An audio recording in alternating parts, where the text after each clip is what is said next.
हम मीनू झा प्रणाम करै छी समस्त मिथिलावासी के एकटा विषहारा के गीत लऽ कऽ उपस्थित छी। आशा करै छी अहाँ सबके नीक लागत। धन्यवाद। जय मिथिला, जय मैथिल। निमिया के गाछ तर बिषहर के डेरा, हे बिषहर के डेरा बैसल हेतीना, बैसल हेतीना। मैया पाँचो बहिनिया बैसल हेतीना, ओत पाँचो बहिनिया बैसल हेतीना। एतबा बचन सुनलन सिया पवनैतिन, हे सिया पवनैतिन। दौड़ाल गेलीना, दौड़ाल गेलीना। पूजे बिषहर चरनिया दौड़ाल गेलीना, पूजे बिषहर चरनिया दौड़ाल गेलीना। बिषहर के देखलौं कानूनिया के अंगना, कानूनिया के अंगना बैसल छलीना, बैसल छलीना।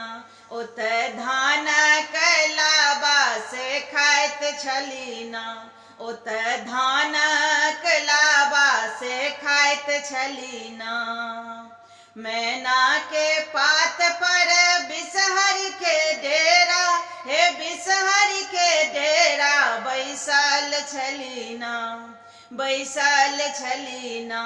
मैया पाँचो बहिनिया बैसल छलीना, ओत पाँचो बहिनिया बैसल छलीना।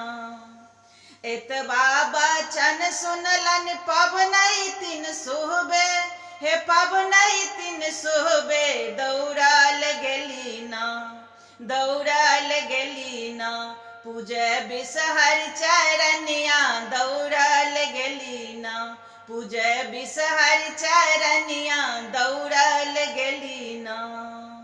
बिषहर के देखलौं हम ग्वाला के अंगना, हे ग्वाला के अंगना बैसल छलीना, बैसल छलीना।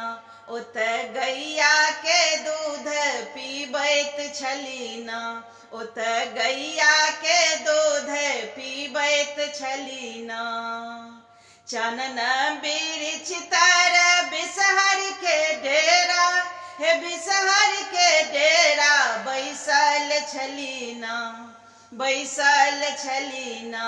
मैया पाँचो बहिनिया बैसल छलीना, मैया पाँचो बहिनिया बैसल छलीना।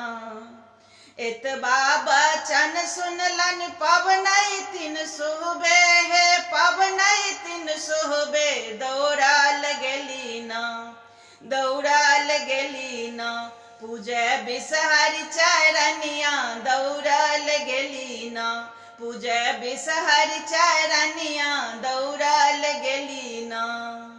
बिषहर के देखलौं मालीबा के अंगना, मलीबा के अंगना बैसल छलीना, बैसल छलीना।